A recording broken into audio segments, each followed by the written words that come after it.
Warning, this video is intended for adult collectors. It contains plastic collectibles, questionable opinions, and that guy that really hates Armada hotshot. This is not a test.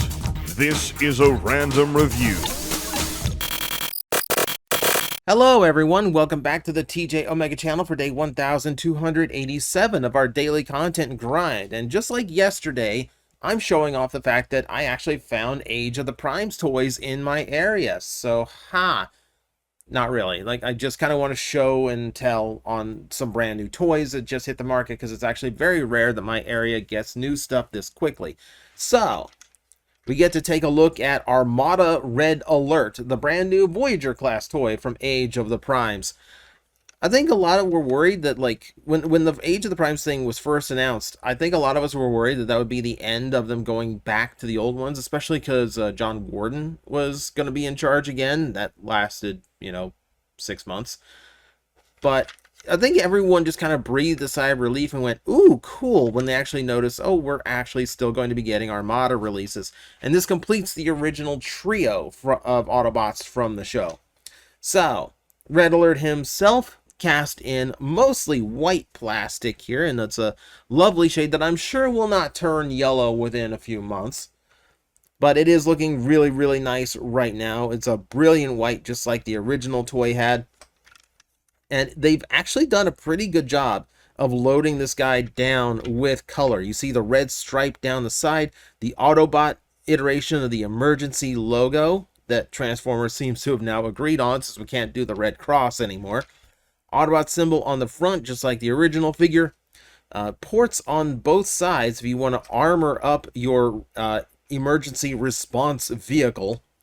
And then, let's see, around the base, you got a lot of paint for the gunmetal to trim the entirety of the bottom, which is cool to see.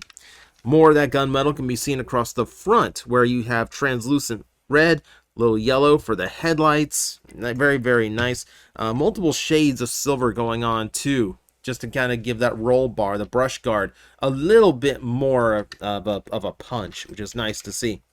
Solid backside too. I know on a lot of modern figures, the back of the vehicle is getting skipped a little bit, so it's kind of nice to see it all closed up here as well.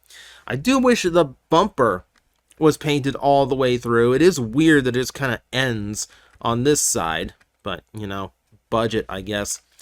And then there is the translucent red, which is, of course, a staple of the original toy, since he had a bunch of light-up gimmicks. Here, it's not used in a way that genuinely concerns me. Just like Prima, these windows here are an insert, whereas the original, like the way they would used to do it, this entire door would be translucent red, and they just paint the whole thing, just to leave the window clear. Same with the windshield here. The windshield is hinged into place, but it's not a very strong hinge, so it's not something that genuinely worries me. And like we said, everything else is either inserts or it is just screwed into place and is not going to play a part in the transformation or engineering. So Hasbro is learning. Those are failure points, and we can't have those. Keep that in mind. We'll come back to that, ladies and gentlemen. But it is a nice depiction of Red Alert's vehicle mode. The curious thing, I think, here is the fact that he has another 5mm peg for attaching weaponry, exactly where his original Minicon would mount. Curious that. So, with that out of the way, let us go ahead and transform him. I'll try to keep him in frame, but this is a little bit tricky to do so sometimes, so you'll forgive me. I will make my best attempt. Okay, so first I want to pop these tabs on the side so I can get the rear section lifted up. That'll raise up the top as well. Get all of this cleared. I'm going to lower down the legs. Just go ahead and hinge it right there at the midpoint. Now, legs are going to fold down from the back like so, and the shins are going to click together just like that. Go ahead and click those nice. The heel spurs are actually not necessary, because the feet are actually plenty wide enough in the rear to hold on to positions and poses, but we can fold them out. Anyway. I have left myself thumbnails specifically for this review because these things are in pretty snug. So if you really want to get them out, you've got that little dent where you're supposed to put your thumbnail to push it down. I would say go on the inside of the feet where it's molded to be hollow, as you can see right there, which is going to let you get in underneath it a lot easier. So with that taken care of, that is the lower half. Let's go ahead and do the upper half now. Going to pull these and separate them like so. Go ahead and stretch the arms all the way out. Just go ahead and flatten them down. Rotate like so, and then bring the shoulders down. Leave the doors where they are. And then just rotate this so these hollow gaps are toward the back. Now, back to the front. Go ahead and flip that down. Put that right against the back like so. We're going to need to get this panel open as well. If I can find a spot to get into that as well. All right, hinge open just like so. The head is hiding inside. We can go ahead and do the same, use the same little flick of the nail to get that head out of, like that. The dark piece folds in, giving the head a little bit of room. Close that down. And just close that shut, and that's going to be your transformation. So it's not quite done, but I need to reframe from this point on. So now that you can get a good look at that robot mode, you can kind of see this guy has a lot of nostalgia vibe to him. He is replicating the original shape and look of Red Alert very, very well. It really just feels like a better proportioned, better engineered version of the original figure. And that's kind of what we want in an update, right? You know, we kind of want it to feel just like the original toy, but better. Obviously, he's not inundated with gimmicks like the original toy is, but he's doing everything the original one did. Even the kibble is located basically where it used to be. So unlike a lot of modern Transformers that try to reinvent and figure out, okay, where do these panels go, etc., etc., this one just kind of takes the original and just does it better. You know, it's the same transformation pattern. It's very similar engineering, but the result, hard to argue. You know, maybe it's not getting you a new transformation experience. Oh, but the familiarity is palpable here. Okay, so throughout this toy, there's some hidden stuff we need to talk about. For instance, inside the leg panels, you can see some extra weaponry stored away. I'm going to go ahead and pop one of them out because we do need to complete the robot mode. And these are on swivels, so if you need to get them moved to get a little bit of clearance, you can do that. I'm going to go ahead and plug in one of his tools for his left hand. Old school thing, G1 Transformers did that a lot. I think it's been very rare since Red Alert brought it back for Armada. But no, it completes the look. It's translucent red. Yeah, it feels very familiar. Now, I am going to say he is on the small side for a Voyager. If I bring Prima in here, Prima is about the height of a standard Voyager. However, I will say you have a lot more bulk to deal with in Red Alert. He's coming forward a lot more than Prima is. And he isn't without his little tricks. So, yeah, you're getting like a much more like sturdy and substantial feeling toy out of it. If you take a look, yeah, we got a ton of blue. One of the things I love in transformations is when, you know, the robot just makes this new color appear that wasn't anywhere in the vehicle mode. And Red Alert does a fantastic job of that. We didn't see any of this blue, maybe a little bit on the hood of the car, but that's it. That is it. It's a really, really cool like transformation effect. Really, really like it. If we go into him a little bit more, I do need to show you the head. The head sculpt is actually really nice. It's getting that RoboCop shape across very, very well. I am a fan of the sculpt and that little bit of gray just to make the face pop a little bit. I like it. I like it.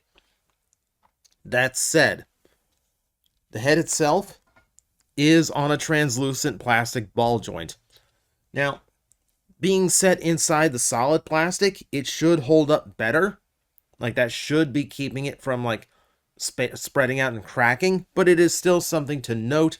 And it's a little bit of a concern for me, so it's just something to keep aware of. Now, if you want tricks that feel familiar to this toy, we can go to the back where the original gimmick that was originally Minicon activated that you had to spring up now rotates up on his own to give you a shoulder weapon, which is actually a pretty cool little trick. Now, we can plug this in because it's all 5mm port, or we could go in and take the optional hand, which is actually the Gatling barrel, a little 3-prong barrel, and we can attach that as well to give him like a shoulder-mounted Gatling weapon. Or, stay there, we could go into his back kibble, where he actually has another piece stored away. Go ahead and fold all that back in like so, plug the back in, and now, if we plug this back in, you're going to get a grapple. You get this weird like grapple missile that the original toy had, which is a cool little touch, and I do like the fact that they kind of tucked it away and hid it inside the vehicle. It's great to see that they found so much use for that kibble. I'm going to go ahead and detach it because it is on a 5mm port, and you can go ahead and stick that in his hand as a handheld weapon, just like the original toy. The peg for it is very small, so I will warn you, it does come out of his hand very, very easily. So good to pose the figure and then put the gun in his hand for any kind of display, any kind of photo you want to take, because it can fall out pretty easily if you're just manipulating the figure. Speaking of, we can do the articulation rundown. Of course, the ball-jointed head is also on a hinge, so it gets quite a bit of up and down. Yeah, look, he can stare straight into the sun if he really wanted to. Not a smart doctor thing to do, but it's ball-jointed, so it has full left and right motion as well.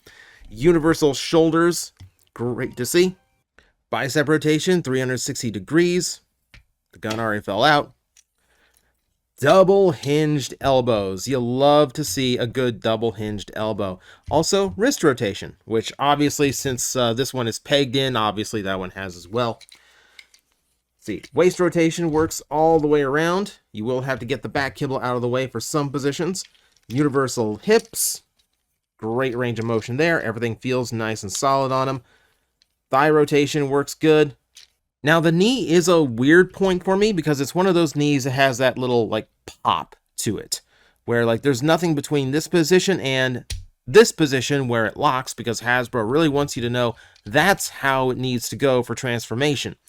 So there's a few subtle positions he can't get into as a result, and I never really like that. You makes up for it on the ankle, which does have forward and back positions. They are detented, but I'd rather have them than not. And of course the ankle tilt as well. So lots of range of motion on here. I will say, because of his transformation, you have to really be careful like where you are holding the leg when you go to bend the knee. Otherwise you're going to break the transformation and break his shin. But that in a nutshell is your brand new Armada Red Alert.